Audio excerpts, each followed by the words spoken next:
Dear students, my name is engineer Azad Siddiqui और आज के क्लास में हम बात करेंगे इंटरमीडिएट एग्जामिनेशन 2025 के लिए जो बिहार बोर्ड ने मॉडल पेपर जारी किया है। उस मॉडल पेपर को हम लोग फाइन एनालिसिस करेंगे, उसके एमसीक्यूज़ को हम लोग बहुत ही डिटेल के साथ देखेंगे। So let's get started with very first question. और मैं एक इम्पॉर्टेंट इन्फॉर्मेशन आपको दे दूं कि इस चैनल पे 10 जनवरी के बाद हर शाम को 8 बजे ऑब्जेक्टिव का एक सीरीज आने वाला है, जिसमें जो भी मैंने गेस किया है ना उन क्वेश्चंस को मैं एक्सप्लेन करूंगा वन बाय वन। तो हर रोज़ कुछ 40-40 क्वेश्चन या 30-30 क्वेश्चन का एक सीरीज आएगा। तो ये आपके एग्ज़ाम के लिए बड़ा बेनिफिशियल होने वाला है। सो अभी तक आपने इस चैनल को सब्सक्राइब नहीं किया है तो सब्सक्राइब कीजिए और बेल आइकन को हिट कीजिए ताकि आपको नोटिफिकेशन मिलता रहे। So let's get start with the very first question. और पहला क्वेश्चन है, एक वर्ग के 3 सिरों पर समान आवेश रखे गए हैं। यदि Q1 और Q2 के बीच का बल F12 है और Q1 और Q3 के बीच का बल F13 है तो F12 बाई F13 क्या होगा। तो देखिए क्वेश्चन क्या कहना चाह रहा है, equal charges are placed on 3 edges of a square, यानी एक स्क्वायर के 3 एज पर चार्ज रखे गए हैं Q Q Q। ऐसे डिस्टेंस नहीं दिया है, मैं अपने से एज्यूम कर ले रहा हूँ कि ये R है, ये R है, ये R है, ये R है। स्क्वायर है तो सब बराबर होगा, ठीक है। Okay, if the force in between Q1 and Q2 is F12, मतलब Q1, इसको Q1 बोल रहा हूँ, इसको Q2 और इसको Q3। तो इसके Q1 और Q2 के बीच का जो फोर्स है ना वो F12 बोला है, और Q1 Q3 के बीच का जो फोर्स है ना उसको F13 बोला है। तो पहले तो इन दोनों के बीच के Q1 और Q2, इसको 1 बोल दे रहा हूँ, इसको 2 बोल दे रहा हूँ। तो इसके बीच का निकालूंगा तो F12 हो जाएगा के Q1 Q2 upon R square. तो Q1 और Q2 दोनों Q है तो ये हो जाएगा Q स्क्वायर और बटे में R स्क्वायर, ठीक है, बटे में R स्क्वायर, ठीक है। उसके बाद F13 जब हम निकालेंगे F13, तो सबसे पहले हमको डिस्टेंस चाहिए, ये वाला डिस्टेंस, ठीक है। तो अगर आपको पता है कि ये वाला डिस्टेंस R और ये वाला डिस्टेंस R है, यानी परपेंडिकुलर और बेस R है, तो हाइपोटेनस अपने आप R√2 हो जाएगा, ठीक है। ये x तो ये x√2। बाकी अगर आपको नहीं समझ में आ रहा है ये, तो आप पाइथागोरस लगा के h निकाल सकते हैं। P square plus b square का अंडर रूट करेंगे, h निकल जाएगा। या आप ये समझ लें कि अगर परपेंडिकुलर और बेस दोनों x है तो हाइपोटेनस x√2 हो जाएगा। तो यहाँ पे R है तो ये क्या हो जाएगा, R√2। तो डिस्टेंस निकल गया। अब आराम से निकाल सकते हैं फोर्स के Q1 Q2, तो Q इंटू Q स्क्वायर और बटे में R स्क्वायर, तो R का स्क्वायर हो जाएगा R स्क्वायर और √2 का स्क्वायर हो जाएगा 2, ठीक है। ये हुआ आपका F13। अब दोनों को रेशियो पूछा है, तो देखिए रेशियो के लिए F12 बाई F13 आया है Q square upon R square, और बटे में मैं ये लिखूंगा तो पलट जाएगा, तो ये जाएगा 2R स्क्वायर और बटे में Q स्क्वायर। तो ये Q स्क्वायर से ये Q square cancel, R square से R स्क्वायर कैंसिल, 2/1। सो 2/1 आएगा, यानी 2:1 आएगा, या simply 2। So the answer is simply 2। तो पहले क्वेश्चन का आंसर न्यूमेरिकल था, जो पहले मंथली एग्जाम में भी पूछा जा चुका है। So the answer for the very first question is 2। पहले क्वेश्चन का आंसर हो जाएगा 2:1 या सिंपली 2। देखते हैं क्या ऑप्शन में है, ठीक है। तो ऑप्शन नंबर बी आपका सही हो जाएगा, 2, ठीक है, 2। आगे बढ़ते हैं। एक उदासीन धात्विक के गोले से जब 10 का पावर 14 इलेक्ट्रॉन हटाए जाते हैं तो गोले पर आवेश हो जाता है। देखो अगर इलेक्ट्रॉन निकालोगे ना तो पॉजिटिव चार्ज होगा, और कितना होगा वो देख लो, Q इक्वल टू NE होता है। सो Q इक्वल टू N कितना, 10 का पावर 14 हटा रहे हैं, और इलेक्ट्रॉन का चार्ज 1.6 इंटू 10 का पावर -19, ठीक है।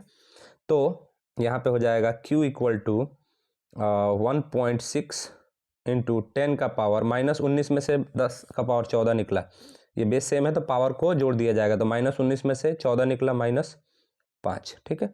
सो ये 1.6 को अगर मैं 16 बनाऊं तो ये एक और माइनस बढ़ाना पड़ेगा, 10 का पावर -6। आप यूँ समझो कि अगर 16 मैं बनाऊंगा तो बटे में 10 देना पड़ेगा, और वो 10 ऊपर जाके -1 बन जाएगा तो -6। तो 16 इंटू 10 का पावर -6 कूलम, और 10 का पावर -6 को हम क्या कहते हैं, माइक्रो। तो 16 micro coulomb is the right option. So 16 microcoulomb. So option number A सही हो जाएगा इसका। देख लें आप कैसे बनाना है। ठीक है, तो पहले दूसरे क्वेश्चन का आंसर हो जाएगा 16 माइक्रोकूलम। ठीक है, 16 माइक्रोकूलम, 16 माइक्रोकूलम हो जाएगा इसका ऑप्शन। ठीक है, आगे बढ़ते हैं। क्वेश्चन नंबर 3 जो है, इस क्वेश्चन नंबर 3 में कह रहा है, इन क्वेश्चन नंबर 3 बोला जा रहा है कि समविभव पृष्ठ तथा विद्युत बल रेखाओं के बीच का कोण है। The angle between equipotential surface and electric lines of force is. तो देखिए, अगर ये कोई इक्विपोटेंशियल सरफेस है तो यहाँ से जो भी लाइन बाहर निकलेगी ना, इलेक्ट्रिक फील्ड लाइन, इसके और इसके बीच का एंगल 90 रहेगा। इधर खींचोगे तो भी ये 90 रहेगा। So the angle is 90 degree. So option C is the correct one. ठीक है, ऑप्शन सी 90 डिग्री। आगे बढ़ते हैं।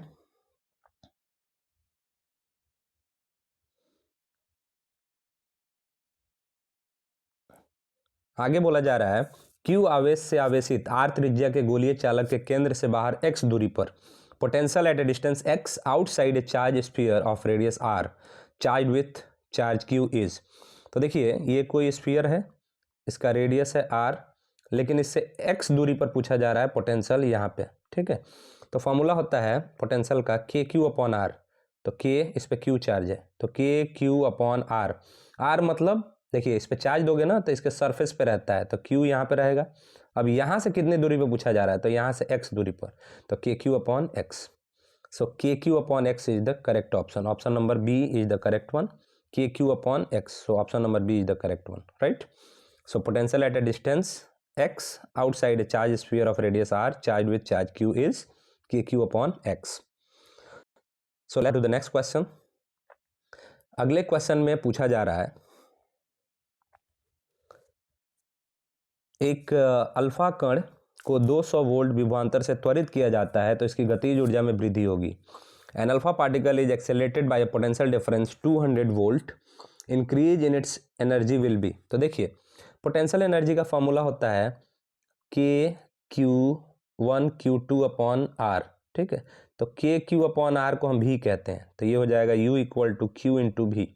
ठीक है, अगर ये चार्ज इलेक्ट्रॉन का रहा तो E इंटू भी, लेकिन यहाँ पे चार्ज अल्फा पार्टिकल का है, तो अल्फा पार्टिकल पे 2 इलेक्ट्रॉन का चार्ज होता है और 2 प्रोटॉन का चार्ज होता है और 4 प्रोटॉन का मास होता है। हीलियम का न्यूक्लियस है वो, तो 2 प्रोटॉन का चार्ज मतलब 2E, और वोल्टेज दिया है 200 वोल्ट, तो ये हो जाएगा 400 इलेक्ट्रॉन वोल्ट।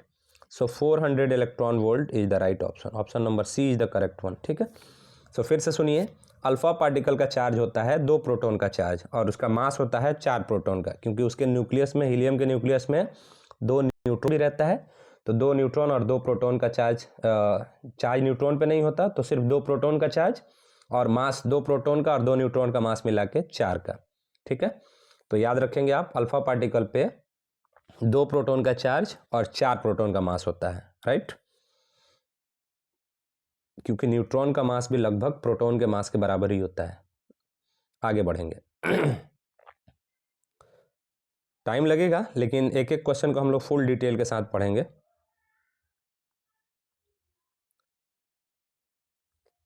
सी धारिता के संधारित्र में संग्रहित ऊर्जा क्या होगी जबकि उसका विभव भी तक बढ़ाया जाए। तो ये तो सीधा सीधा फॉर्मूला दे दिया, हाफ सी वी स्क्वायर होता है। सो इसकी एनर्जी जो होती है हाफ सी वी स्क्वायर होती है। ठीक है, done. Question number 7। Question number 7 को मैंने बहुत सारे शॉर्टकट ट्रिक बताए इसमें क्या बोल रहा है कि n एक समान गोलीय बूंदे जो समान विभव भी तक आवेशित हैं मिलकर एक बड़ी बूंदे बनाती हैं तो नई बूंद का विभव होगा। तो देखिए ध्यान से, इसका शॉर्टकट एम करीम में दिया हुआ है और मैंने पढ़ाया भी है कि जो नई बूंद का विभव आप पूछ रहे हैं वी डैश, वो होता है n का पावर 2/3 इंटू भी, पुराना वाला। ठीक है, इसी तरह अगर n ड्रॉप मिलके अगर बना रही है एक बड़ा ड्रॉप, तो उसका अगर आपसे पूछा जाए रेडियस, बड़े वाले ड्रॉप का रेडियस, तो सीधा सीधा आप शॉर्टकट लगाएंगे n का पावर 1/3 इंटू स्मॉल r, छोटे वाले का रेडियस। ठीक है, अगर उसका कैपेसिटेंस पूछा जा रहा है c डैश, ठीक है, तो कैपेसिटेंस के लिए आप लगाएंगे n का पावर 1/3 इंटू सी। ये सब शॉर्टकट्स मैंने बताए हैं, ठीक है। तो यहाँ पे क्या पूछा जा रहा है, पोटेंशियल, तो v डैश क्या हो जाएगा, n का पावर 2/3 इंटू वी। एक्सप्लेनेशन बड़ा लंबा चलेगा, इसका थोड़ा सा लंबा है, तो यहाँ पे मैं बोर्ड पे नहीं पढ़ा रहा हूँ कि इसको पूरा एक्सप्लेन करूँ। एनीवे ये याद रखेंगे आप, ये है यहाँ पे, अगर रेडियस निकालना हो तो ये रहेगा, और अगर कैपेसिटेंस निकालना है तो ये रहेगा। क्लियर है। तो यहाँ पे क्या हो जाएगा, n का पावर 2/3 इंटू वी। ये सब m करीम में भी दिया हुआ है।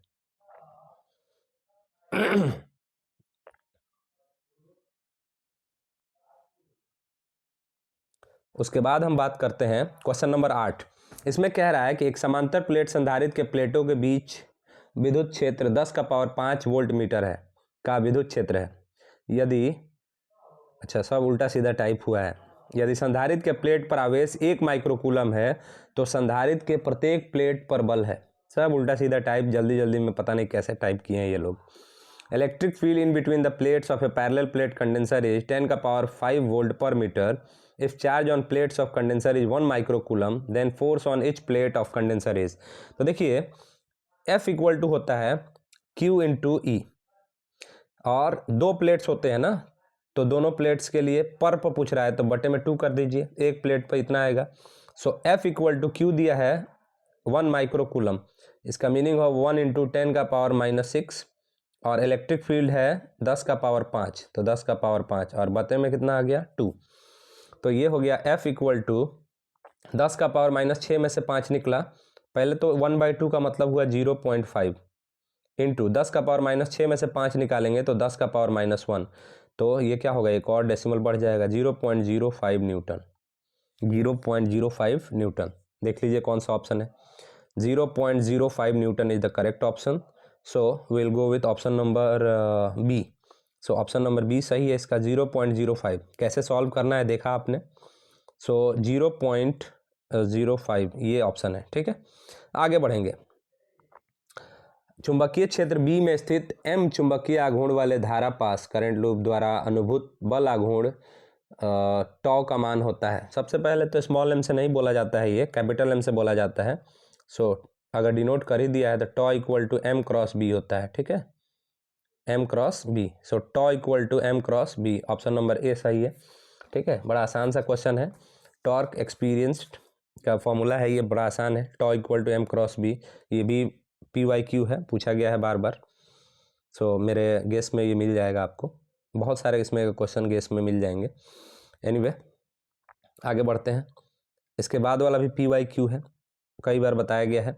इसमें बोल रहा है चुंबकीय क्षेत्र का मान घटने से चुंबकीय सुई का आवर्तकाल। तो सबसे पहले आप फॉर्मूला देख लो, ये जो टाइम पीरियड का फॉर्मूला होता है ना, वो टाइम पीरियड का फॉर्मूला होता है T इक्वल टू 2π√I/mb, ठीक है। तो यहाँ से अगर आप गौर से देखोगे तो टाइम जो है इन्वर्सली प्रोपोर्शनल है मैग्नेटिक फील्ड से। तो क्या बोल रहा है, मैग्नेटिक फील्ड का मान घटने से, तब ये घटाओगे तो ये क्या होगा, बढ़ेगा। देख लो इन्वर्सली प्रोपोर्शनल है, तो मैग्नेटिक फील्ड घटाओगे तो टाइम पीरियड बढ़ेगा, सो बढ़ता है, ठीक है, इंक्रीजेस, राइट। निम्नलिखित में से किसका उपयोग पौधा घरों में होता है। तो देखो प्लांट हाउसेज या ग्रीन हाउसेज इफेक्ट में इंफ्रारेड का इस्तेमाल किया जाता है, इंफ्रारेड रेज, ठीक है, और रक्त किरणों का, infrared. Done. Let's move on to the next question. Next question में पूछ रहा है किसी विद्युत चुंबकीय तरंग का इलेक्ट्रिक फील्ड वेक्टर E सदिश x अक्ष के अनुदिश तथा h में सदिश z अक्ष के अनुदिश है, उस तरंग की गति की दिशा होगी। सबसे पहले तो h से डिनोट नहीं करते हैं, b से डिनोट करते हैं मैग्नेटिक फील्ड को। एनीवे कर भी दिया है तो देखते हैं। Electric vector of any electromagnetic wave is along x axis and h vector is along z axis. Velocity of this wave is, तो देखिए वेलोसिटी निकाला जाता है E क्रॉस B से। तो इलेक्ट्रिक फील्ड है I में, मतलब x में है, x में है मतलब कहाँ है, I में, और मैग्नेटिक फील्ड z में है, z में मतलब k में, तो बच कौन गया, इसके परपेंडिकुलर जाएगा, मतलब j में होगा। So along y axis, j किस में होता है, y एक्सिस में, सो j वाला सही हो जाएगा, y अक्ष के अनुदिश। क्लियर। इसमें एक्चुअली में माइनस माइनस वाला साइन नहीं दिया है, इसलिए मैं सीधे सीधे आपको बता दिया z एक्सिस, नहीं तो E क्रॉस B से निकाला जाता है, ठीक है। सो अलोंग y एक्सिस होगा, तो अलोंग y एक्सिस वाला ऑप्शन सही है, मतलब k में जाएगा। सॉरी के में नहीं, जे में, ठीक है, जे बोलते हैं, वाई एक्सिस को क्या बोलते हैं, जे, तो along Y axis, done, Y axis के अनुदिश। तो बहुत सारी गलतियां हैं यहाँ पे। इलेक्ट्रिक फील्ड एक्स एक्सिस में मतलब आई में, और मैग्नेटिक फील्ड जेड एक्सिस में मतलब के में, तो बच कौन गया, जे, जे कहाँ होता है, वाई एक्सिस में, ठीक है। बेतारी तार संचार का आविष्कार किया, the invention of wireless telegraphy is done by Markovnikov. So Markovnikov ने वायरलेस टेलीग्राफी का इन्वेंशन किया था। 14 नंबर क्वेश्चन में कह रहा है कि एक माध्यम से दूसरे माध्यम में जाने में प्रकाश की किरण मुड़ जाती है, किरण मुड़ने को कहा जाता है। तो देखो, when light rays bend when passing from one medium to another, that is called refraction, अपवर्तन। तो जब एक मीडियम से दूसरे मीडियम में जाते हुए लाइट रे बेंड हो जाती है, उसको हम लोग अपवर्तन कहते हैं। लेकिन अगर शार्प एज से मुड़ती है तो उसको विवर्तन कहा जाता है, ठीक है, उसको बोला जाता है डिफ्रैक्शन। लेकिन इसमें शार्प एज नहीं दिया है तो अपवर्तन, ठीक है, refraction is the correct option. किस कारण से हवा का बुलबुला पानी में चमकता नजर आता है, so that is TIR। So TIR तो नहीं दिया है, परफेक्ट रिफ्लेक्शन दिया है, तो पूर्ण परावर्तन, यही बात है। सो TIR से होता है ये। सो 15 नंबर का ऑप्शन है टोटल इंटरनल रिफ्लेक्शन, तो इसमें पूर्ण परावर्तन से मतलब परफेक्ट रिफ्लेक्शन दे दिया है TIR को। एनीवे ठीक ही है, आगे बढ़ते हैं। Question number 16।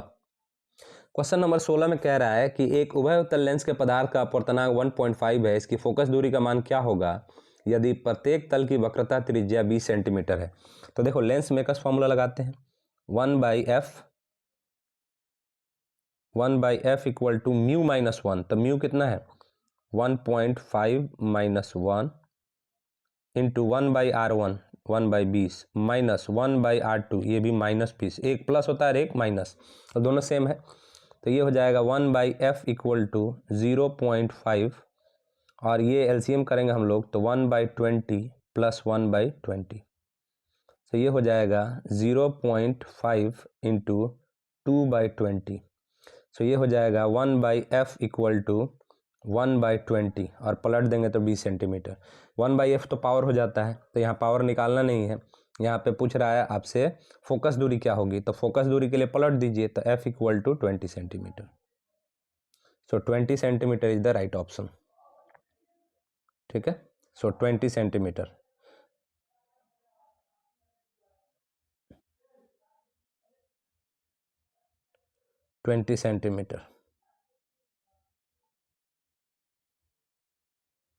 ठीक है। सो 20 सेंटीमीटर इसका ऑप्शन हो जाएगा, ये option number C. Question number 17। एक उत्तल लेंस ऐसे पदार्थ का बना है जिसका अपवर्तनांक 1.5 है, इस लेंस को यदि पानी में डाल दिया जाए तो यह किस समान व्यवहार करेगा। A convex lens is made of such material whose refractive index is 1.5, if lens is emerged in water then it behave as. तो देखिए ध्यान से कि खुद का इसका रिफ्रैक्टिव इंडेक्स 1.5 है और पानी में डाला जा रहा है, तो पानी का रिफ्रैक्टिव इंडेक्स इससे कम ही होता है, तो फर्क पड़ेगा नहीं, तो जैसा था वैसा ही इसका नेचर रहेगा। कन्वेक्स मतलब कन्वर्जिंग था, तो कन्वर्जिंग ही रहेगा, ठीक है, तो अभिसारी ही रहेगा, कन्वर्जिंग ही रहेगा, डन। क्योंकि अगर ऐसे किसी मटेरियल में डाला जाता जिसका रिफ्रैक्टिव इंडेक्स इससे ज़्यादा होता तब कुछ फर्क पड़ता, फिलहाल फर्क नहीं पड़ेगा, क्लियर।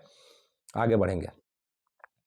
नेक्स्ट क्वेश्चन है कि 3 लेंस जिनकी फोकस दूरी 20 सेंटीमीटर, -30 सेंटीमीटर और 60 सेंटीमीटर है, एक दूसरे से सटे हैं, इस संयोजन की फोकस दूरी है। 3 lenses having equal 3 lenses having focal length 20 centimeter, -30 centimeter and 60 centimeter respectively are in contact with each other.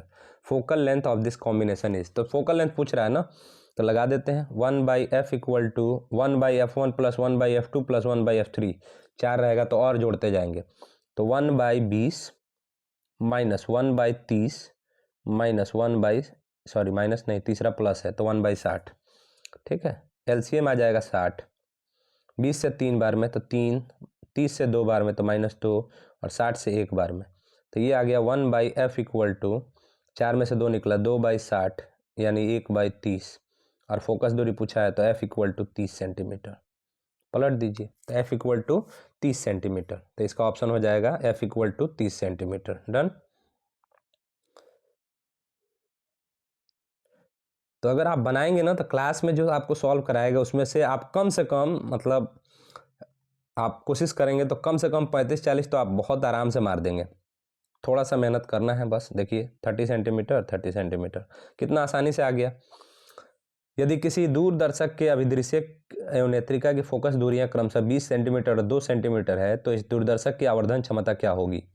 If focal length of objective and eyepiece of any telescope are 20 centimeter and 2 centimeter respectively, then magnifying power of this telescope is, देखिए कितना आसान है, m equal to F O by F E. तो F ओ कितना दिया है 20, F E कितना दिया है 2, कट के कितना आ गया 10, तो मैग्नीफाइंग पावर आ गया 10। कितना आसान है ये सब। बहुत आसानी से आप लोग इसको सॉल्व कर सकते हो।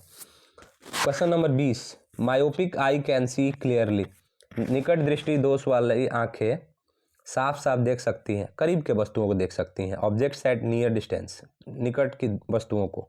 सो ऑप्शन नंबर सी इसका सही है। ठीक है, मायोपिया। ठीक है, ऑप्शन नंबर सी, क्वेश्चन 20 का आंसर ऑप्शन नंबर सी। आगे बढ़ेंगे हम लोग क्वेश्चन नंबर 21 की तरफ। जब हम किसी वस्तु को देखते हैं तो रेटिना पर बनने वाला प्रतिबिंब कैसा होता है?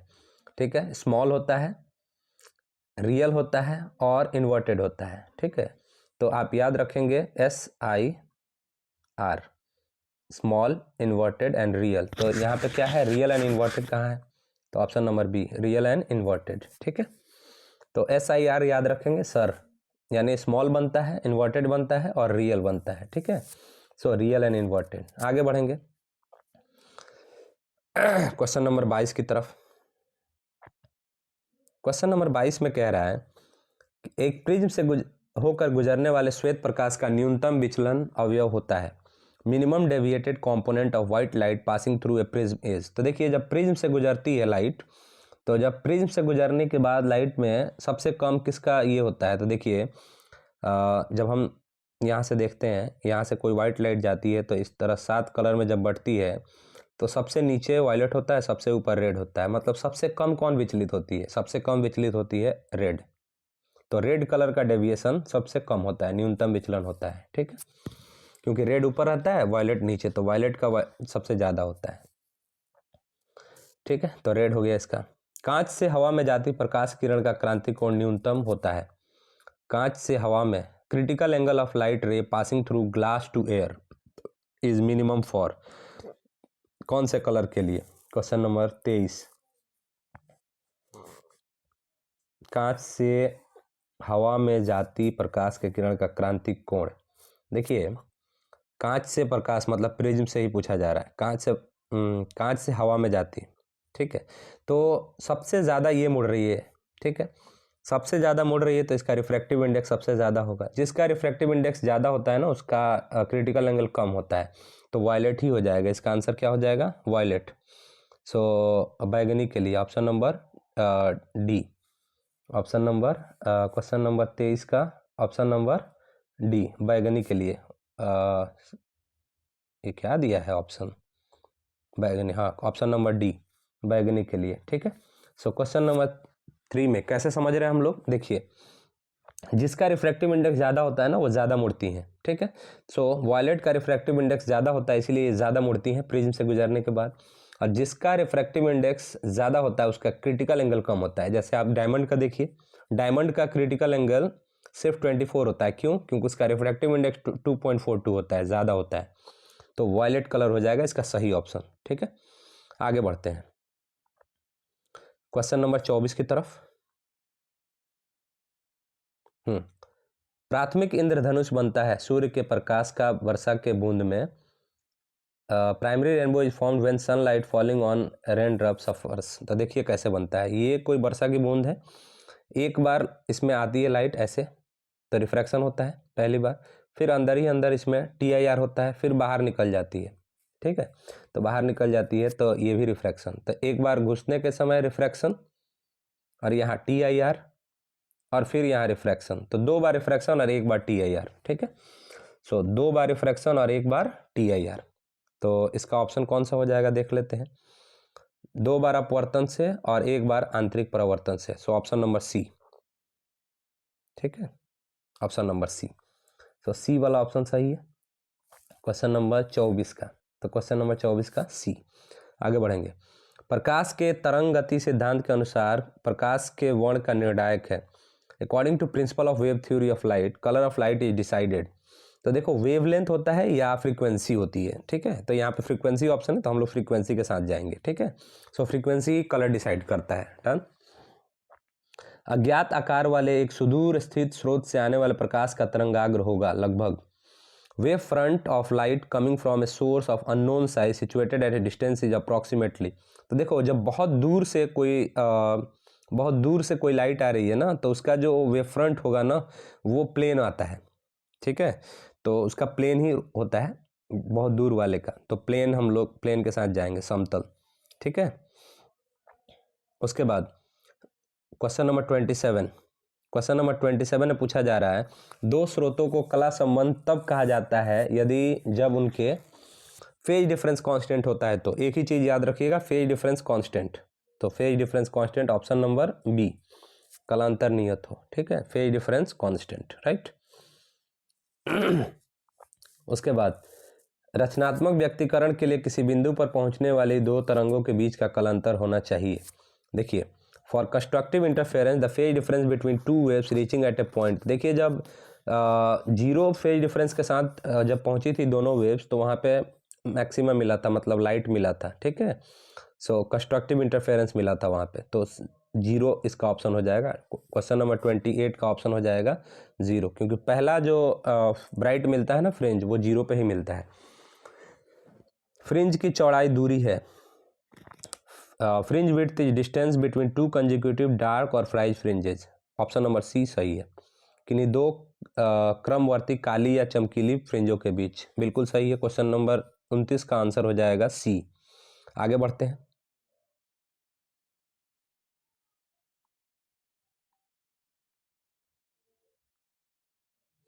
यंग के द्विस्लिट प्रयोग में रचनात्मक व्यक्तीकरण उत्पन्न करने वाली तरंगों के बीच पथांतर का मान नहीं होता है। In Young double slit experiment the path difference between waves producing constructive interference is not equal to. तो देखो कंस्ट्रक्टिव के लिए तो एन लेमडा होता है, लेकिन इसमें बोल रहा है कौन नहीं होता है, तो लेमडा बाई 2 नहीं होता है। लेमडा बाई 2 जहाँ होगा ना, तो लेमडा बाई 2 डिस्ट्रक्टिव के लिए ही होता है। सो लेमडा बाई 2 ऑप्शन मार देंगे हम लोग, हालांकि ऑप्शन अप्रोप्रिएट नहीं है, 30 का ऑप्शन क्लियर होना चाहिए था। तो लेमडा बाई 2 में तो खैर कंस्ट्रक्टिव नहीं होता, तो लेमडा बाई 2, ठीक है। So lambda by 2। आगे बढ़ेंगे। नेक्स्ट क्वेश्चन, फ्रेजनल दूरी ZF का मान होता है जहां A प्रकाश किरण की चौड़ाई और लैम्डा प्रकाश का तरंग दैर्घ्य है। फ्रेजनल दूरी ZF का मान होता है जहां A प्रकाश किरण की चौड़ाई और लैम्डा प्रकाश का तरंग दैर्घ्य है। तो फ्रेजनेस डिस्टेंस जो होता है ना, वो A² लैम्डा होता है। ये इसको हम लोग वैलिडिटी ऑफ रे ऑप्टिक्स भी कहते हैं। तो A² lambda is the correct option, ठीक है। फ्रेजनल डिस्टेंस होता है A² lambda. So question number 31 हो गया। क्वेश्चन नंबर 32 पे बात करते हैं। किरचॉफ अजीब सा टाइपिंग हुआ है। किरचॉफ का नियम निम्न में से किस नियम का पालन करता है? तो कौन सा नियम ये बताया नहीं। अच्छा, इसमें इंग्लिश में बोला है पॉइंट रूल, ठीक है, बिंदु का नियम, ठीक है। सो किरचॉफ्स पॉइंट रूल क्या करता है? दो होता है उसका, एक पॉइंट रूल, एक जंक्शन रूल, ठीक है, या एक करंट रूल या एक वोल्टेज रूल, ठीक है। सो सॉरी, जंक्शन रूल नहीं, एक लूप रूल और एक पॉइंट रूल। तो पॉइंट रूल क्या बताता है? Principle of conservation of charge, ठीक है। करंट के बारे में है, तो principle of conservation of charge, option number B सही है इसका। क्वेश्चन नंबर 32 का option number B. Question number 33, देखिए इसी क्वेश्चन को दोहरा दिया। विद्युतीय परिपथ में किसी बिंदु पर सभी धाराओं का बीजगणितीय योग, यही चीज़ है, किरचॉफ्स का पॉइंट रूल ही है, जीरो होता है, ठीक है। Algebraic sum of all the current meeting at a point in electric circuit is zero, ठीक है। तो इसका सीधा सीधा क्या हो जाएगा? जीरो, ठीक है, जीरो। उसके बाद व्हीटस्टोन ब्रिज का व्यवहार किया जाता है। Wheatstone bridge is use to measure, देखिए अननोन रेसिस्टेंस को मेजर करने के लिए हम लोग इसका इस्तेमाल करते हैं, प्रतिरोध मापने में, ठीक है। क्वेश्चन नंबर 35, तो क्वेश्चन नंबर 35 में क्या कह रहा है? क्वेश्चन नंबर 35 में कह रहा है कि एक तार में 1 माइक्रो एम्पियर की धारा प्रवाहित हो रही है। यदि इलेक्ट्रॉन पर आवेश क्रम 1.6 × 10⁻⁻19 कूलम हो तो प्रति सेकंड तार से प्रवाहित इलेक्ट्रॉनों की संख्या। तो देखो इसको बहुत आराम से निकाल सकते हैं हम लोग कि n पहले निकाल लेते हैं, n नंबर ऑफ इलेक्ट्रॉन। सो असल में I क्या होता है, I होता है Q/T। तो सबसे पहले तो Q निकाल लो। सो Q निकालोगे तो Q = NE, ठीक है। उसके बाद टाइम तो 1 सेकंड दिया हुआ है, तो टाइम रखें या ना रखें कोई दिक्कत नहीं है। सो यहाँ पे क्या दिया है, 1 माइक्रो एम्पियर की धारा प्रवाहित हो रही है, ठीक है। सो Q = NE पहले निकाल लेते हैं हम लोग। सो N निकाल लेते हैं पहले। तो N = क्या हो जाएगा, N = हो जाएगा Q/E। सो ये कितना है, 1 माइक्रो एम्पियर है ना। देखो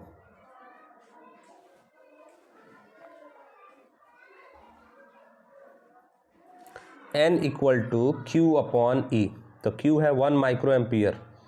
1 माइक्रो एम्पियर का मतलब हुआ 10⁻⁻6 एम्पियर, और बटे में इलेक्ट्रॉन का चार्ज 1.6 × 10⁻⁻19, ठीक है। तो ये देखो N = हो जाएगा, ये ऊपर जाएगा ना तो 10⁻⁻19 प्लस हो जाएगा, तो 10⁻19 में से -6 निकला तो 10⁻13 और बटे में 1.6, ठीक है। सो इसको लिखा जा सकता है 10 × 10⁻12, ठीक है, और बटे में 1.6 भाग दोगे तो आ जाएगा 6.25 × 10⁻12, 6.25 × 10⁻12, 6.25 × 10⁻12, ठीक है। सो अब ये n आ गया, ठीक है। सो खूब आराम से निकल गया नंबर ऑफ इलेक्ट्रॉन्स। तो कितना आया, 6.25 × 10⁻12, 6.25 × 10⁻12, ठीक है। उसी को हम लोग 0.6 करेंगे तो ऑप्शन नंबर ए से मैच कर जाएगा, ये ऑप्शन नंबर ए से। तो अगर आप 6 × 10⁻12 को लिखना चाहोगे 0.625 के टर्म में, तो ये 10⁻13 हो जाएगा, ठीक है। सो ऑप्शन नंबर कितना हो जाएगा, 1। सो option number 1 is the correct option, ठीक है, ऑप्शन नंबर 1। आगे बढ़ेंगे। विद्युत हीटर में जिस तत्व का व्यवहार किया जाता है वह है नाइक्रोम, इस्तेमाल करते हैं विद्युत हीटर में, ठीक है। ये भी PYQ में से है, मैक्सिमम क्वेश्चन इसमें PYQ में से है, नाइक्रोम, ठीक है। उसके बाद क्वेश्चन नंबर 37 में कह रहा है R त्रिज्या के वृत्तीय पथ पर एक समान चाल V से घूमते हुए इलेक्ट्रॉन का चुंबकीय द्विध्रुव आघूर्ण बराबर होता है। तो EVR/2 आपको पढ़ाया गया है। EVR/2 खूब आराम से आप देख सकते हैं, EVR/2 मैग्नेटिज्म में पढ़ाया गया है। सो EVR/2 खूब आराम से देख लीजिएगा। क्वेश्चन नंबर 38 में क्वेश्चन अजीब सा लिखा है, कुछ समझ में आने लायक नहीं है, लेकिन एक्चुअली में देखिए any straight current coming wire is, क्या लिखा है ये। एनीवे ये कहना क्या चाह रहा है उसको मैं डिकोड करता हूँ। Any straight current coming wire is placed vertically in which current how permanently in upward direction horizontally projected electrons along the wire will be deflected। देखिए कितना ख़राब टाइपिंग हुआ है, ना इसका मीनिंग हिंदी में निकल रहा है ना इसका मीनिंग इंग्लिश में निकल रहा है, ठीक है। एनीवे ये इस तरह का क्वेश्चन पहले आ चुका है। तो ये कहना क्या चाह रहा है कि एक करंट कैरिंग वायर है, ऐसे रखा गया है और इसमें एक इलेक्ट्रॉन ऐसे आ रहा है, ठीक है। तो इलेक्ट्रॉन ऐसे आ रहा है तो इलेक्ट्रॉन किधर डिफ्लेक्ट होगा। तो अगर आप इसमें, मैं आपको दिखा नहीं सकता यहाँ पे, सो इसमें आप फ्लेमिंग्स लेफ्ट हैंड रूल लगाओगे ना तो पता चल जाएगा कि ये इलेक्ट्रॉन ऊपर की तरफ डिफ्लेक्ट होगा, ये इलेक्ट्रॉन ऊपर की तरफ डिफ्लेक्ट होगा। या आप यूँ समझ सकते हो कि यहाँ पे जो इलेक्ट्रॉन है ना वो किधर फ्लो कर रहे होंगे, करंट ऊपर जा रहा है तो करंट अगर ऐसे ऊपर है इस डायरेक्शन में, तो जो इलेक्ट्रॉन्स फ्लो कर रहे होंगे वो इलेक्ट्रॉन किस डायरेक्शन में फ्लो कर रहे होंगे, नीचे की तरफ, क्योंकि करंट के डायरेक्शन इलेक्ट्रॉन के फ्लो के अपोजिट होता है। तो इलेक्ट्रॉन का डायरेक्शन यहाँ पे इधर होगा और यहाँ पे इलेक्ट्रॉन इधर है, ठीक है। सो करंट का डायरेक्शन ऊपर होने के कारण ये इलेक्ट्रॉन का डायरेक्शन नीचे माना जाएगा, और जब इस दिशा में आएगा ना तो आप फ्लेमिंग्स लेफ्ट हैंड रूल लगाओगे तो ये जो इलेक्ट्रॉन इधर आ रहा है इस इलेक्ट्रॉन को डिफ्लेक्ट होना पड़ेगा ऊपर की तरफ, ठीक है, ऊपर की तरफ डिफ्लेक्ट होना पड़ेगा। आप यूँ भी समझ सकते हो कि रिफ्लेक्शन के कारण इसको ऊपर डिफ्लेक्ट होना पड़ेगा, या फ्लेमिंग्स लेफ्ट हैंड रूल से इसको निकाला जा सकता है। ठीक है, क्वेश्चन नंबर 39। इस तरह क्वेश्चन लिखा जाएगा तो कोई समझ ही नहीं पाएगा। ये तो PYQ आया हुआ है पहले का, तो मैंने उस हिसाब से बता दिया, लेकिन इसका मीनिंग ना इंग्लिश में सही निकल रहा है ना हिंदी में। इस तरह से बिहार बोर्ड क्वेश्चन निकालता है। एक वोल्ट मीटर को एमीटर में बदला जा सकता है। देखिए, पैरेलल में अगर आप एक पैरेलल में आप एक लो रेसिस्टेंस जोड़ दीजिए ना, तो बन जाता है ये। ठीक है, तो ये भी आपको पढ़ाया गया है। Conversion of moving coil galvanometer to volt meter, ammeter सब पढ़ाया गया है। So a volt meter can be converted into ammeter by adding low resistance in parallel. So option number C हो जाएगा इसका। 39 का ऑप्शन नंबर हो जाएगा low resistance in parallel. So option number C. ठीक है, ये भी आसान सा है और पूछा गया है, PYQ है।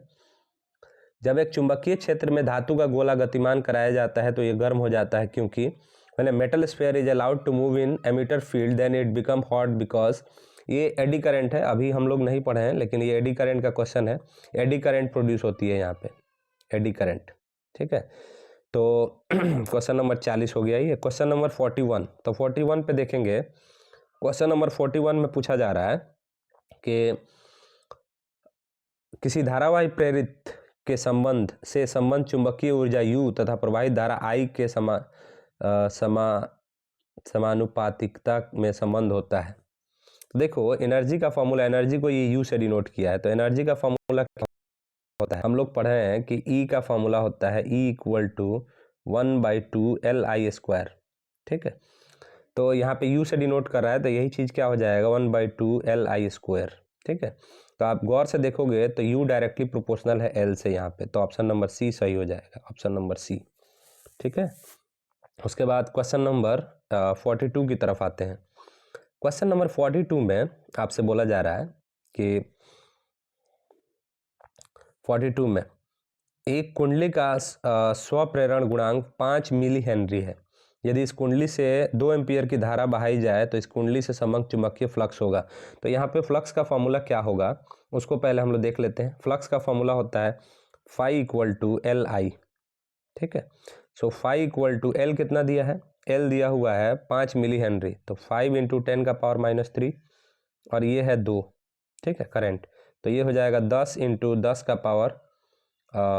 10⁻³ यानी 10⁻²। ठीक है, 10⁻² वेबर। ठीक है, तो 10⁻² को हम लोग क्या लिख सकते हैं, 0.01। So 0.01 weber. So option number C is the correct one, 0.01 weber. ठीक है, आगे बढ़ेंगे। आगे क्या बोल रहा है, प्रतिवर्ती धारा के मूल माध्य वर्ग मान और इसके शिखर मान का अनुपात होता है। The ratio of root mean square value and peak value of alternating current. ये भी बड़ा आसान है, कई बार PYQ भी है। तो फॉर्मूला होता है IRMS इक्वल टू I0/√2। ठीक है, तो दोनों का रेशियो पूछ रहा है ना, तो I0 को नीचे ला दीजिए। सो IRMS/I0 इज इक्वल टू क्या हो जाएगा, 1/√2। सो ये वाला ऑप्शन हो जाएगा ऑप्शन नंबर बी। ठीक है, so option number B is the correct one. ठीक है, आगे बढ़ते हैं। ऑप्शन नंबर बी इसमें करेक्ट हो जाएगा। ठीक है, आगे बढ़िए। ये भी PYQ है, एकदम सीधे सीधे मार दीजिएगा। R² + ω² L²। ठीक है, ये मार दीजिएगा सीधे सीधे। क्वेश्चन नंबर 44 PYQ है। LR सर्किट का इम्पीडेंस पूछा जा रहा है, R² + ω² L²। ठीक है, क्वेश्चन नंबर 45 में देखिए, ये क्वेश्चन जब पिछली बार दिया था तो गलत किया था एग्जाम में, ऑप्शन गलत दिया था, ये सही है। PYQ में ये भी है। So I equal to 60 sin 100πt दिया है और धारा का IRMS पूछ रहा है, IRMS पूछा जा रहा है। सो इसको आपको कंपेयर कर देना है I equal to I0 sin ωt से। ठीक है, तो I0 के जगह पे क्या है, I0 के जगह पे आप कंपेयर करेंगे तो 60 है। ठीक है, अभी मैंने ऊपर जो फॉर्मूला बताया उसके हिसाब से IRMS क्या होता है, IRMS होता है I0/√2। ठीक है, सो 60/√2 हो जाएगा, 60/√2। कितना आसान है, 60/√2। ठीक है, देखो इससे कंपेयर कर देना होता है बस। आगे बढ़ते हैं।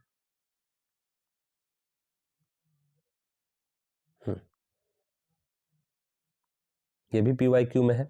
वह यंत्र जो यांत्रिक ऊर्जा को विद्युत ऊर्जा में बदलता है कहा जाता है डायनामो। ठीक है, इलेक्ट्रोमैग्नेटिक इंडक्शन के सिद्धांत पे कार्य करता है और that converts mechanical energy to electrical energy. ठीक है, डायनामो।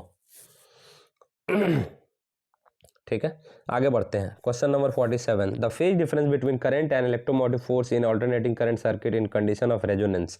तो देखो, जब रेजोनेंस होता है ना, अनुनाद की स्थिति में जब रेजोनेंस होता है तो दोनों के बीच में XL इक्वल टू XC दोनों एक ही लाइन में आ जाते हैं, यानी फेज डिफरेंस जीरो हो जाता है। So they will not be any phase difference, so phase difference is zero. ठीक है, so phase difference is zero. आगे बात करेंगे, क्वेश्चन नंबर 41 की तरफ बढ़ेंगे। सो क्वेश्चन नंबर 41 में कह रहा है, यदि किसी प्रतिवर्ती धारा का परिपथ का यथार्थ आभासी शक्ति क्रमशः PT और PA है तो शक्ति गुणांक क्या होगा। तो देखो, शक्ति गुणांक का फॉर्मूला क्या होता है, cos phi equal to true power by apparent power, so PT by PA, true power by apparent power. So option number A is the correct one, true power by apparent power. Question number 49 एक numerical type पे दिया है, देखिए ये भी PYQ है, 48 भी PYQ है। मैक्सिमम क्वेश्चन PYQ है इसमें, मैक्सिमम क्वेश्चन। तो गेस में से आराम से 50-55 क्वेश्चन गेस में से है, 50 क्वेश्चन तो खूब आराम से गेस में से है। 49 पे बात करेंगे, तो जैसे मैंने बोला था ना 49 में कि I equal to I naught sine omega T से कंपेयर करना है, तो यहाँ पे E equal to E naught sine omega T में दिया हुआ है। ठीक है, मतलब ये EMF है तो E के फॉर्म में दिया, करंट रहेगा तो I के फॉर्म में देगा। तो इसमें क्या बोल रहा है, प्रतिवर्ती विद्युत वाहक बल E equal to E naught sine omega T में शिखर मान 10 वोल्ट, मतलब E नॉट दे दिया है 10 वोल्ट, ओमेगा दे दिया है 50 हर्ट्ज और टाइम का वैल्यू दिया है 1/600 सेकेंड। तो E पूछ रहा है। ठीक है, तो क्या पूछा जा रहा है, इंस्टेंटेनियस इलेक्ट्रोमैग्नेटिक फोर्स पूछा जा रहा है। ठीक है, तो देखो इसी में लगा देते हैं formula. E equal to E naught कितना है, E नॉट है 10 वोल्ट। ठीक है, उसके बाद साइन के बाद क्या दिया हुआ है, ओमेगा। ठीक है, तो E naught sine omega T, तो ओमेगा का कितना दिया हुआ है, E naught sine omega T.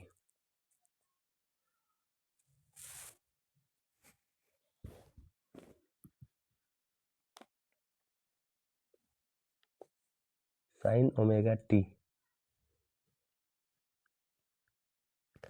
ठीक है, साइन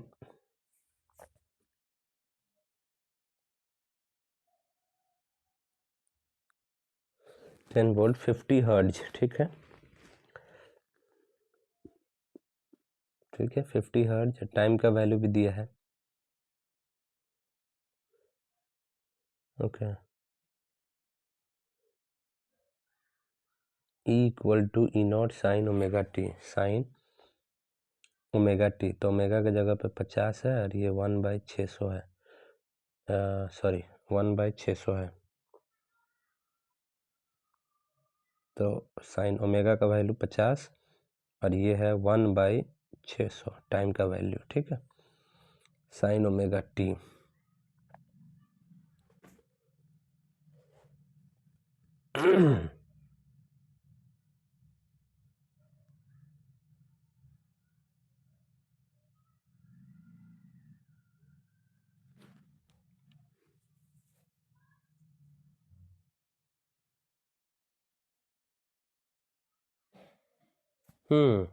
देखिए यहाँ पे क्या मिस कर रहा था मैं, चलिए यहाँ पे ये मिस कर रहा था कि ओमेगा होता क्या है, ओमेगा होता है 2 पाई इंटू फ्रीक्वेंसी। ठीक है, तो यहाँ पे जो फॉर्मूला है ना, E equal to E naught sine omega के जगह पे हम लिख सकते हैं 2 पाई इंटू फ्रीक्वेंसी और टाइम दिया है टाइम दे दिया है यहाँ पे।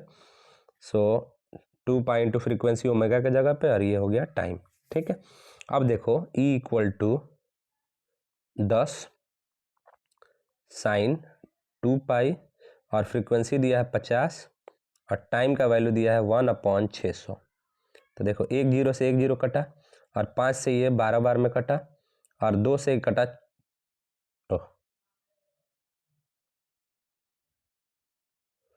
ठीक है, 2 से ये कटा 6 बार में, तो ये बचा कितना, 10 साइन पाई अपॉन 6, ठीक है। सो ये हो जाएगा 10 और साइन पाई बाय 6 का मतलब साइन 30, साइन 30 होता है 1/2, तो 2 से ये 10 कटेगा 5 बार में, ठीक है। तो ये आ जाएगा आपका 5 वोल्ट, ठीक है। So the correct option is 5 volt, ठीक है। बस आपका करना क्या है, सिर्फ ओमेगा को कन्वर्ट कर देना है, क्योंकि ओमेगा का वैल्यू नहीं दिया है, डायरेक्ट फ्रीक्वेंसी का वैल्यू दिया है, नू का वैल्यू दिया है। तो 2 पाई इंटू फ्रीक्वेंसी ओमेगा होता है। ओमेगा का फॉर्मूला मैं आपको बता दे रहा हूँ, यहाँ पे लिख दे रहा हूँ। ओमेगा का फॉर्मूला होता है 2 पाई इंटू फ्रीक्वेंसी, हम लोग कई बार पढ़ चुके हैं। सो ओमेगा के जगह पे 2 पाई इंटू फ्रीक्वेंसी रख देंगे और टाइम जैसा है टी वैसा रखेंगे और वैल्यूज रखेंगे, सीधा एक सिंपल सा न्यूमेरिकल है, बन जाएगा, ठीक है। आगे बढ़ते हैं, ये अच्छा क्वेश्चन था। तो ऑप्शन नंबर सी करेक्ट हो जाएगा, 5 वोल्ट, ठीक है, 5 वोल्ट। 50 में बोल रहा है कि प्रतिवर्ती धारा परिपथ में धारा आई और वोल्टेज के बीच का कलांतर फाई है, तो धारा का वाटहीन घटक होगा। देखिए कितना आसान सा क्वेश्चन दिया है, अभी पीछे भी पूछा गया था और PYQ में भी, I sine phi, so that is I sine phi, ठीक है। नेक्स्ट, व्योम तरंगों के उपयोग द्वारा क्षितिज के पार संचार के लिए निम्नलिखित आवृत्तियों में कौन सी आवृत्ति उपयुक्त होगी। स्पेस वेव का लिए पूछा जा रहा है ना, तो स्पेस वेव प्रोपेगेशन के लिए जब हॉरिजन में करना है ना, तो 10 मेगाहर्ट्ज का होता है, 10 मेगाहर्ट्ज का। तो ऑप्शन नंबर बी हो जाएगा, ठीक है। ये हम लोग अभी नहीं पढ़े, कम्युनिकेशन अब स्टार्ट होने जा रहा है। सो UHF अल्ट्रा हाई फ्रिक्वेंसी के लिए भी यही चीज़ है, स्पेस वेव भी यूज किया जाता है, तो बी इसमें भी। तो एक ही क्वेश्चन को 2 बार घुमा के पूछा है, ठीक है। सो 51 और 52 दोनों स्पेस वेव के बारे में है, तो एक में 10 मेगाहर्ट्ज और एक में स्पेस वेव, ये हम लोग अभी पढ़े नहीं है, ठीक है। तो देखो नेक्स्ट क्वेश्चन है, फिर से वही क्वेश्चन जो पहले पूछा गया था। तो देखो अगर आप NCERT के हिसाब से जाओगे ना, तो NCERT के हिसाब से इसका ऑप्शन होगा बेरियम। पूछा जा रहा है कि सबसे कम वर्क फंक्शन किसका है, ठीक है। तो कई जगह जो गूगल पे कुछ सोर्स है, तो गूगल पे कुछ सोर्स कहते हैं कि सोडियम का कम होता है, लेकिन बेरियम का 2.4 होता है, और आपके NCERT के हिसाब से सोडियम का 2.75 होता है। तो आप जहाँ भी देखोगे ना, सभी ऑप्शन में भी दे रहे हैं सोडियम, लेकिन एक्चुअली में बेरियम का ही सबसे कम होता है। तो हम लोग सही मारना है, वैसे तो गलती तो बिहार बोर्ड भी करता है, लेकिन बोल रहा है कि सबसे कम light electric work function of which of the given metal is minimum, तो हम लोग बेरियम के साथ जाएंगे। बेरियम ही सही है, 2.4 होता है, 2.48। और सोडियम का आपके NCERT के हिसाब से, चूंकि आपको NCERT ही पढ़ना है, तो NCERT के हिसाब से इसका 2.75 होता है, ठीक है।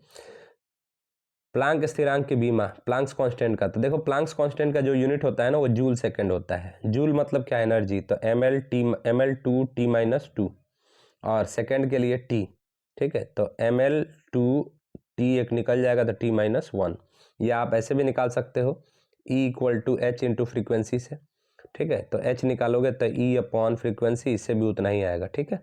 सो ml2T-1 इसका करेक्ट ऑप्शन होगा, ml2T-1। ये भी PYQ है, पीछे पूछा गया है, और ये तो मंथली एग्जाम में भी पूछा गया था बेरियम वाला। सो ये हो जाएगा ml2T-1। हाइड्रोजन परमाणु के बोर कक्षा में इलेक्ट्रॉन की गतिज ऊर्जा और परमाणु की स्थितिज ऊर्जा का अनुपात क्या है। देखिए बड़ा अच्छा क्वेश्चन है ये। तो इसमें क्या पूछा जा रहा है, जो काइनेटिक एनर्जी होती है ना, वो होती है -13.6 इलेक्ट्रॉन वोल्ट, ठीक है। और पोटेंशियल एनर्जी जो होती है ना, वो पोटेंशियल एनर्जी होती है 2 × -13.6, ये 2 गुना होता है, ठीक है, 2 × -13.6, ठीक है। तो अगर रेशियो तुम निकालोगे तो रेशियो कितना हो जाएगा,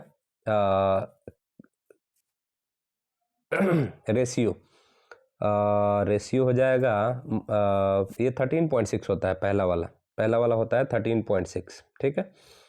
टोटल एनर्जी निगेटिव होता है और पोटेंशियल एनर्जी निगेटिव होता है। तो काइनेटिक एनर्जी होता है -13.6 और नीचे में -2 × 13.6, -2 × 13.6, तो ये हो जाएगा +13.6 और बटे में -2 × 13.6, तो ये और ये कैंसिल कराओगे तो -1/2 आएगा, ठीक है। तो इनका रेशियो कितना होगा, -1/2। देखो पोटेंशियल एनर्जी निगेटिव में होता है और टोटल एनर्जी के डबल होता है माइनस में, ठीक है। और काइनेटिक एनर्जी और टोटल एनर्जी सेम होते हैं, लेकिन काइनेटिक एनर्जी पॉजिटिव में रहता है और टोटल एनर्जी निगेटिव में रहता है, ठीक है। आप जाके एक बार अपना कैलकुलेशन चेक करोगे, समझ में आ जाएगा। जो पूरा क्लास में कराया गया था वो पूरा चेक करोगे, मैंने तो टाइम पीरियड फ्रीक्वेंसी तक कराया है। उसके बाद निम्नलिखित में से कौन विद्युत चुम्बकीय प्रकृति का नहीं है? तो देखो, एक्स रेज होती हैं, प्रकाश किरण होती है, गामा किरण होती है, बीटा नहीं होता है, ठीक है। सो इलेक्ट्रोमैग्नेटिक वेव इसमें से कौन नहीं है? बीटा रेज, ठीक है। क्वेश्चन नंबर 57, नाभिक के मिलने और नए नाभिक के बनने तथा ऊर्जा मुक्त होने की घटना को। तो देखो, जब दो आपस में जुड़ के दो नाभिक एक बड़े नाभिक का फॉर्मेशन करते हैं तो उसको हम लोग फ्यूजन कहते हैं, संलयन कहते हैं, ठीक है, फ्यूजन। दोनों क्वेश्चन सेम ही है क्या? नाभिक के संयोजन, नाभिक के गठन, ऊर्जा की रिहाई, एक ही चीज दो जगह, नाभिकीय संलयन, फ्यूजन दो जगह, दोनों में वही होगा, fusion. The process of combination of nucleus and formation of nucleus, combination and formation of nucleus, release of energy, दोनों सेम क्वेश्चन एक साथ दे दिया, दोनों में फ्यूजन ही होगा, एकदम सिमिलर क्वेश्चन दोनों में दे दिया। उसके बाद द्रव्यमान और ऊर्जा के बीच सही संबंध है, E=mc², ठीक है, E=mc² याद रखिएगा, ऑप्शन नंबर सी सही है। उसके बाद ये जो क्वेश्चन मैंने क्लास में ही बताया था आपको कि 1/18 रख के बनाते रहिएगा, जिंदगी में नहीं बनेगा, ये क्वेश्चन गलत है। सो 1/8 पूछना चाहिए उनको, 1/8, ठीक है। सो देखिए, हाफ लाइफ बोला जा रहा है 3000, कितना बोला जा रहा है? 1000 वर्ष हाफ लाइफ। तो 1/8 भाग कितना दिन में रह जाएगा? तो देखो इधर, हाफ लाइफ के लिए 1000, अगला जब हाफ लाइफ होगा ना तो टाइम हो जाएगा 2000 ईयर, और 1/2 का हाफ कितना होता है? 1/4, और अगला जब हाफ लाइफ होगा तो 1/8 हो जाएगा और टाइम हो जाएगा 3000 ईयर, ठीक है। सो 3000 ईयर इसका सही ऑप्शन होगा। 1/18 रख के बनाते रह जाइएगा, जिंदगी भर में नहीं बनेगा, ठीक है। सो सही ऑप्शन है इसका 3000 वर्ष, और 1/8 रहेगा, ये ऑप्शन, ये क्वेश्चन गलत है, ठीक है। आगे बढ़ेंगे। बोल रहा है कि ये जो SR परमाणु है कोई, इसमें 38 और 88 इसका नंबर है, एटॉमिक नंबर 38 और मास नंबर 88। इसमें बोल रहा है प्रोटॉन, न्यूट्रॉन और इलेक्ट्रॉन की संख्या क्या होगी? पहले प्रोटॉन पूछा जा रहा है, तो प्रोटॉन हो गया 38 एटॉमिक नंबर। उसके बाद पूछा जा रहा है न्यूट्रॉन, तो 88 में से 38 घटा दो, 50, और उसके बाद इलेक्ट्रॉन, तो फिर से 38, तो 38 50 38, 38 50 38 कहाँ है? ऑप्शन नंबर ए सही होगा। तो ऑर्डर में ही मारना है जैसे पूछा गया है। तो नंबर ऑफ प्रोटॉन पहले पूछा है 38, उसके बाद नंबर ऑफ न्यूट्रॉन पूछा है, तो क्या करोगे? ए में से जेड घटा दो, 50, उसके बाद फिर से नंबर ऑफ इलेक्ट्रॉन पूछा है तो 38, ठीक है। इस तरह से एक पीएन जंक्शन में होते हैं, दो अर्धचालक जंक्शन होते हैं, ठीक है। ऑप्शन नंबर ए, पीएन जंक्शन क्या होता है? 2 semiconductor junction. Question number 63, the name of machine producing direct current on applying alternating potential is rectifier. ये हम लोग कल पढ़ने वाले हैं, रेक्टिफायर, दिष्टकारी। सो ऑल्टरनेटिंग करंट को डायरेक्ट करंट में बदलने वाली डिवाइस, या ऑल्टरनेटिंग वोल्टेज को डायरेक्ट करंट में बदलने वाली डिवाइस रेक्टिफायर कहलाती है, ठीक है। यदि एक पूर्ण तरंग दिष्टकारी में यदि निवेश आवृत्ति 50 हर्ट्ज है तो निर्गम आवृत्ति है। In a full wave rectifier input frequency is 50 hertz, then output frequency is. तो देखो, अगर हाफ वेव रेक्टिफायर रहेगा तो अगर इनपुट फ्रीक्वेंसी 50 हर्ट्ज है तो इनपुट आउटपुट भी 50 ही रहेगा, लेकिन फुल वेव में ये डबल हो जाता है। फुल वेव रेक्टिफायर में अगर इनपुट है तुम्हारा 50 तो आउटपुट तुम्हारा हो जाएगा 100, ये याद रखना। हाफ वेव रेक्टिफायर में 50 हर्ट्ज इनपुट तो 50 हर्ट्ज ही आउटपुट, लेकिन फुल वेव रेक्टिफायर में इनपुट 50 तो आउटपुट 100, तो ऑप्शन नंबर सी, ठीक है, ऑप्शन नंबर सी। उसके बाद आगे बढ़ते हैं, गेट्स का है।